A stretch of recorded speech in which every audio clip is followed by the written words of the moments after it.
ইতিহাসে এমন একজন মানুষ আছেন যিনি অপমানকেই নিজের শক্তিতে পরিণত করেছেন। তার নাম ভিনিসিয়াস জুনিয়র।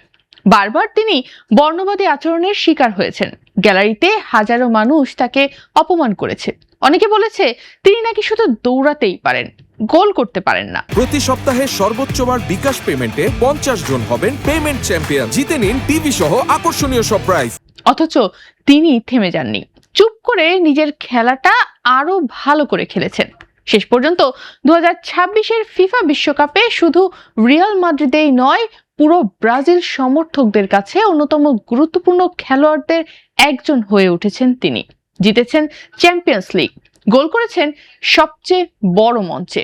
এখন নেইমারের পর ব্রাজিল টিমের অন্যতম বড় তারকাও এই ভিনিসিয়াসের জন্ম 2000 সালের 12 জুলাই রিও দে জানেইরোর কাছাকাছি সাও গনসালো শহরে। পরিবারটি ছিল আর্থিকভাবে অনেকটাই সংগ্রামী। বাবার নামও ভিনিসিয়াস, তাই ছেলের নামের পেছনে যুক্ত হয়ে গেছে জুনিয়র শব্দটা। বাবার নামই নাম, তাই তিনি ভিনিসিয়াস জুনিয়র। গ্রুপ পর্বে দুর্দান্ত পারফরমেন্স দেখিয়ে 2026 বিশ্বকাপের অন্যতম সেরা তারকাদের একজনে পরিণত হয়েছেন এই ভিনিসিয়াস জুনিয়র। স্কটল্যান্ডের বিপক্ষে জোড়া গোল করে তিনি এমন এক কীর্তি গড়েছেন যা এর আগে বিশ্বকাপে ব্রাজিলের হয়ে করতে পেরেছিলেন কেবল রিভালদো, জাইরজিনহো, রোমারিও ও রোনালদোর মতো কিংবদন্তিরা। 2002 সালের পর প্রথম ব্রাজিলিয়ান হিসেবে তিনি বিশ্বকাপের গ্রুপ পর্বের 3টি ম্যাচেই গোল করার নজির গড়েছেন।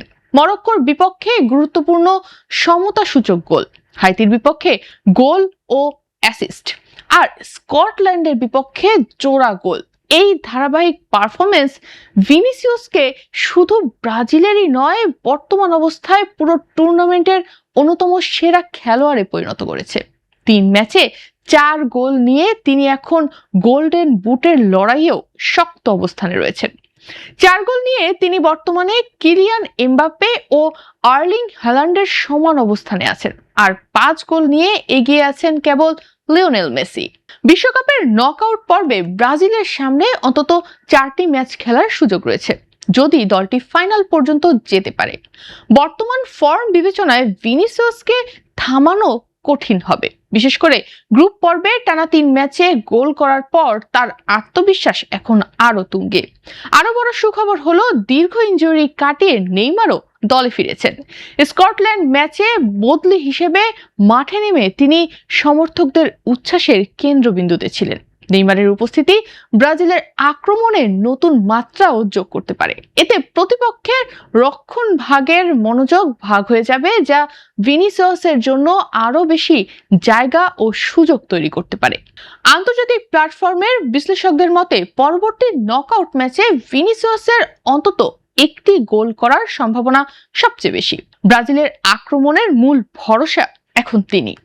কার্লো আনচেলত্তির অধীনে তিনি আর শুধু উইঙ্গার নন, বরং আক্রমণের কেন্দ্রীয় অস্ত্র হিসেবেও ব্যবহৃত হচ্ছেন। ফলে গোল করার সুযোগও আগের চেয়ে অনেকটাই বেড়েছে।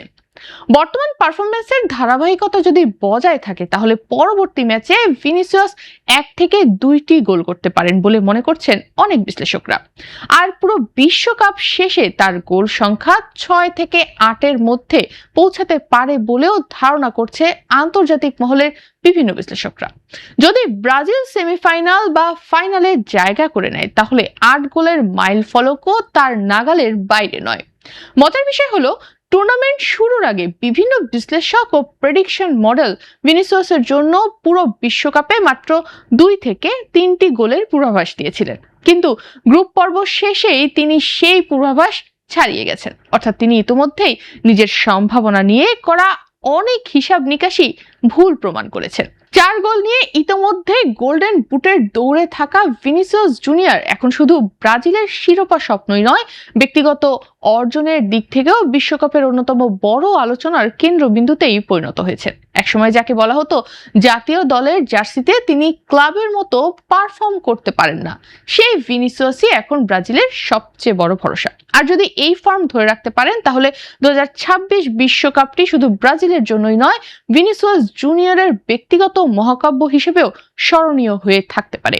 কিন্তু এই মহাকাব্যের পথে হাঁটা ভিনির প্রথম ফুটবল নিয়ে দৌড়ানো কবে শুরু হয়েছিল জানেন? মাত্র 6 বছর বয়সে বাবা তাকে নিয়ে যান ফ্লামেঙ্গো ক্লাবের একটি শাখায়। শুরুতে তাকে রাখা হয়েছিল লেফট ব্যাক পজিশনে। ভাবা যায়, যে ছেলেটা পরে বিশ্বের সবচেয়ে ভয়ঙ্কর উইঙ্গারদের একজন হয়ে উঠবে, তাকে প্রথমে রাখা হয়েছিল ডিফেন্সে।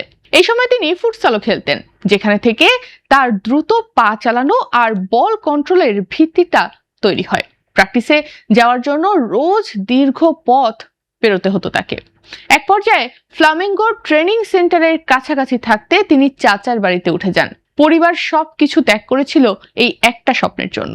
2017 সালে মাত্র 16 বছর বয়সে ফ্লামেঙ্গোর সিনিয়র দলে তার অভিষেক হয়। আর সেই বছরের আগস্টে কোপা সুদামেরিকানায় প্যালেস্তিনোর বিপক্ষে মাঠে নামার 30 সেকেন্ডের মধ্যেই করেন প্রথম পেশাদার গোল। সেই মুহূর্তেই বোঝা গিয়েছিল এই ছেলে অন্য ধাতুতে গড়া। কয়েক সপ্তাহের মধ্যে রিয়াল মাদ্রিদ তাকে সাইন করানোর চিন্তা করে। তখনকার ব্রাজিলিয়ান ফুটবল ইতিহাসে নেইমারের পর সবচেয়ে বড় অঙ্কের ট্রান্সফার হয়। 18 বছর বয়স হওয়ার পর 2018 সালে আনুষ্ঠানিকভাবে যোগদান স্প্যানিশ জায়ান্টদের সঙ্গে।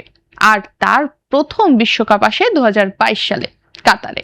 অভিষেক ম্যাচে সার্বিয়ার বিপক্ষে রিচার্লিসনের অসাধারণ গোলে অ্যাসিস্ট করেন তিনি, যে গোলটা পরে টুর্নামেন্টের সেরা গোল নির্বাচিত হয়।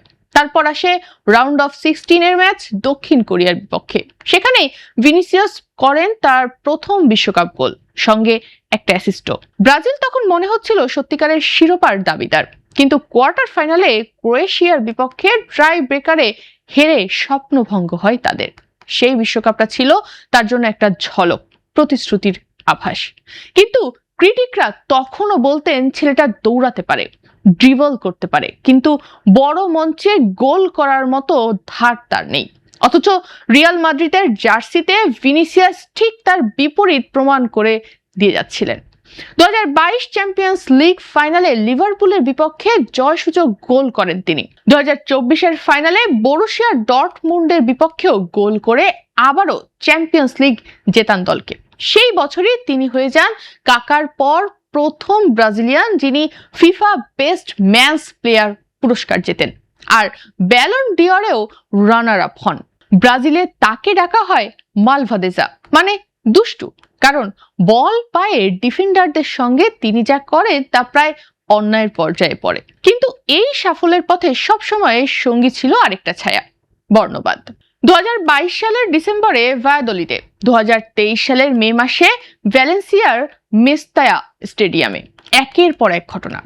ভ্যালেন্সিয়ায় মাঠ ছাড়ার সময় গ্যালারি থেকে তাকে অপমান করা হয়, বর্ণবাদী মন্তব্য করা হয়। সেদিন তিনি থেমে দাঁড়িয়ে সরাসরি সেই দর্শকদের দিকে আঙুল তুলে প্রতিবাদ করেন। ম্যাচ কিছু সময়ের জন্য বন্ধ রাখা হয়েছিল। এরপর তিনি প্রকাশ্যে বলেন, স্প্যানিশ ফুটবলে বর্ণবাদ যেন স্বাভাবিক একটা বিষয় হয়ে দাঁড়িয়েছে। এই ঘটনার জের ধরে স্পেনের আদালতে প্রথমবারের মতো স্টেডিয়ামে বর্ণবাদী গালি দেওয়াকে হেট ক্রাইম বা ঘৃণাজনিত অপরাধ হিসেবে গণ্য করার রায় দেওয়া হয়। একাধিক সমর্থককে জেল আর জরিমানাও করা হয়। ব্রাজিলেও এর প্রভাবে পাশ হয় একটা নতুন আইন, যা স্টেডিয়ামে বর্ণবাদ প্রতিরোধে কাজ করার কথা বলে, যেটাকে অনেকে ডাকেন ভিনিসিয়াস ল। তিনি নিজেই একবার বলেছিলেন এই যন্ত্রণা তিনি অনেক ভুগেছেন, এখনো ভোগেন, কিন্তু প্রতিবারই তার জবাব এসেছে মাঠেই, গোল করে, ট্রফি জিতে, নিজের খেলাটা আরো শানিত করে। 2026 বিশ্বকাপ যেন তার জন্য পুরনো সব সমালোচকদের জবাব দেওয়ার মঞ্চ। গ্রুপ পর্বের প্রথম ম্যাচে মরক্কোর বিপক্ষে 1-1 ড্রয়ে গোল করেন তিনি। তারপর হাইতির বিপক্ষে 3-0 জয়ে আবার জালের ঠিকানা খুঁজে নেন। আর সবশেষ স্কটল্যান্ডের বিপক্ষে সেই ম্যাচে জোড়া গোল করে ব্রাজিলকে 3-0 ব্যবধানে জিতিয়ে গ্রুপ চ্যাম্পিয়ন বানান।